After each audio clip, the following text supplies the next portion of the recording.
오늘 우리에게 주신 하나님 말씀은 신명기 5장 1절로 10절 말씀입니다. 신명기 5장 1절에서 10절 말씀.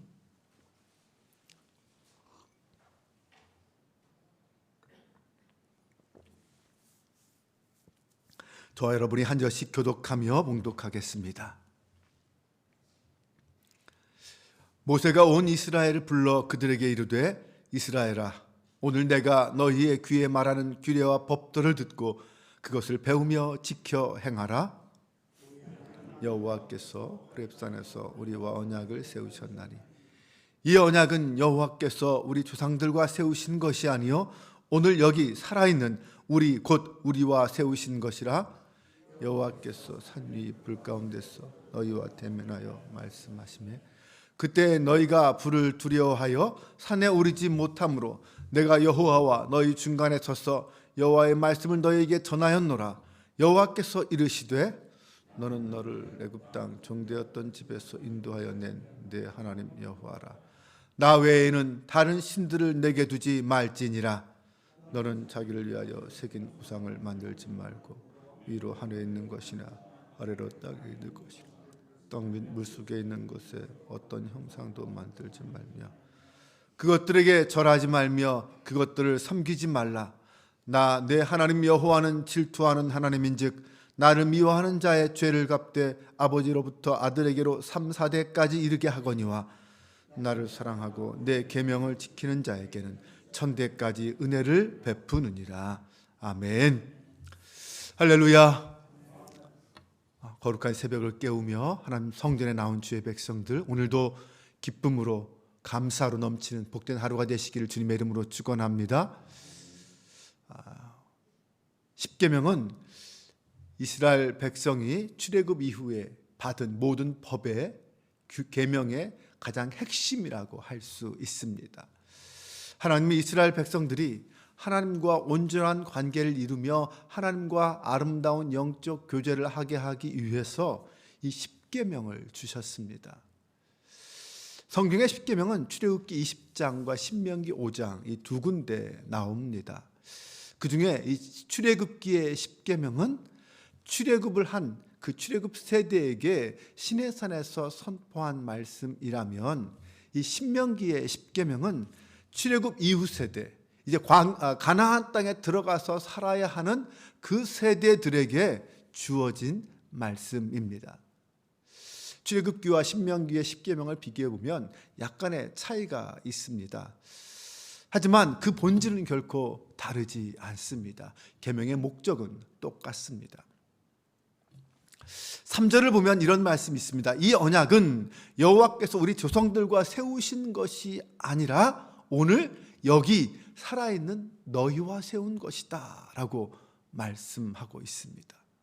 네, 40년 전에 선포된 말씀이지만 오늘 너희에게 주시는 또한 말씀이다 라는 것입니다. 이것은 곧 이 시내산 언약 십계명이 시내산 언약 그 자체가 세대를 넘어서는 연속성을 가지고 있는 거다라는 것을 말하고 있습니다. 또한 오늘날 이 계명은 역사 속에서 끊임없이 현재화되고 상황화되는 말씀이다라는 것을 알 수 있습니다. 출애굽 세대가 듣는 똑같은 계명이지만 그들이 받아들이는 말씀과 이 광야 이제 가나안에 들어가야 될 가나안 세대가 받는 말씀 똑같은 말씀이지만 그 말씀을 받아들이는 의미는 조금씩 다르다는 거죠. 그러면 오늘도 우리가 하나님의 말씀을 받아들임에 있어서 지금 우리가 살고 있는 이 시대와 문화와 상황을 고려해야 합니다. 그리고 거기에 맞게 해석하고 받아들일 수 있어야 합니다. 오늘 본문에는 1계명과 2계명이 나옵니다. 첫 번째 계명은 5장 7절의 말씀이죠. 나 외엔 다른 신들을 내게 두지 말라. 이 십계명의 첫 번째 계명은 모든 계명 중에서 가장 중요한 계명입니다. 나 외엔 다른 신들을 내게 두지 말라.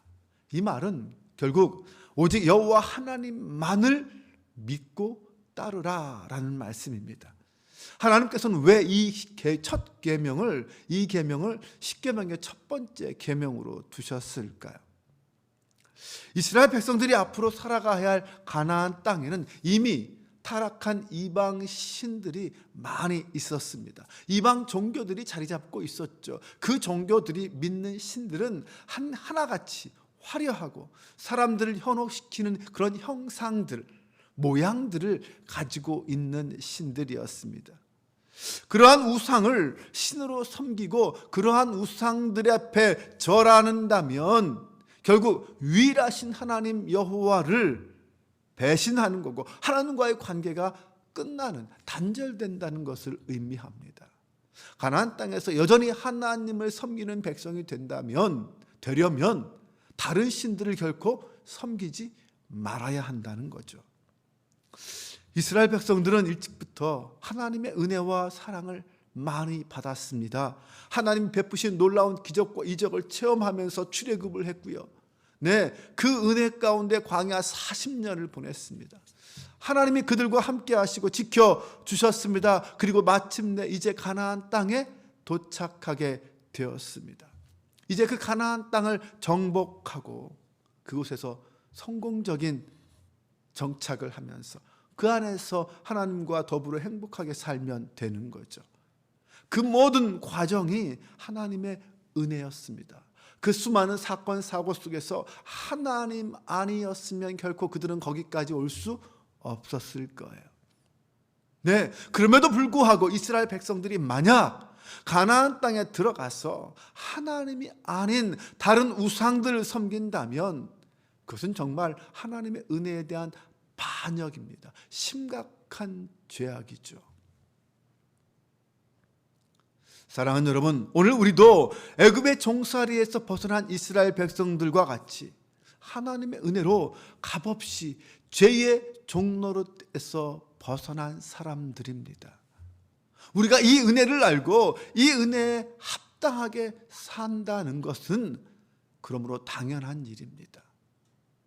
출애굽하여 광야를 통과하고 가나안 땅에 들어가는 그 백성들이 하나님이 베푸신 은혜를 결코 잊지 말고 가나안 땅에서 하나님만 섬겨야 하듯이 오늘 우리도 죄의 종노릇하는 죽어 마땅한 우리를 구원하여 주신 그 하나님의 은혜를 결코 잊지 말아야 하고 그 믿음 이후에 우리의 삶은 오직 하나님 중심의 삶이어야 한다는 것입니다.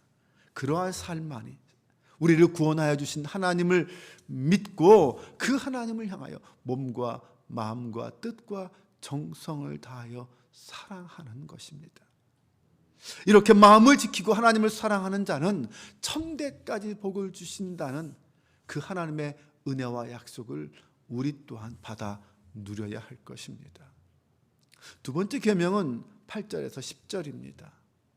자기를 위하여 새긴 우상을 만들지 말고 위로 하늘에 있는 것이나 아래로 땅에 있는 것이나 땅 및 물속에 있는 것의 어떤 형상도 만들지 말며 그것들에게 절하지 말며 그것들을 섬기지 말라. 나 내 하나님 여호와는 질투하는 하나님인즉 나를 미워하는 자의 죄를 갚되 아버지로부터 아들에게로 3, 4대까지 이르게 하거니와 나를 사랑하고 내 계명을 지키는 자에게는 천대까지 은혜를 베푸느니라. 이 두 번째 계명은 한마디로 뭡니까? 우상을 만들지도 말고 섬기지도 말라라는 것이죠. 인간은 하나님의 형상을 따라 창조되었습니다. 이 땅의 수많은 피조물 중에 오직 인간만이 하나님의 형상을 따라 지음 받았습니다. 그런 인간이 다른 피조물의 형상을 만들어서 그것을 숭배한다면 그것은 하나님의 창조 질서를 정면으로 위배하는 것이 되고 맙니다. 하나님의 형상을 따라 지음 받은 인간에게 다른 피조물들은요 다스림의 대상일 뿐입니다. 통치의 대상일 뿐이에요. 결코 섬김의 대상, 숭배의 대상이 될 수 없습니다. 그것을 어기는 것은 결국 하나님과의 관계, 언약을 깨뜨리는 것이 됩니다. 또한 우상을 만든다는 것은 하나님을 자기의 어떤 유익을 위해서 이용하겠다는 것입니다. 사람들은요 자기의 어떤 그 욕심을 이루고 싶을 때, 목적이 있을 때 우상을 찾아갑니다. 그리고 자신이 원하는 것을 이루는데 온 힘을 다하죠. 집중하죠. 우상에게 온갖 정성을 다 기울이고 갖다 바치고 그 앞에 절합니다. 그리고 소원이 이루어지면 그걸로 끝이죠. 그만입니다.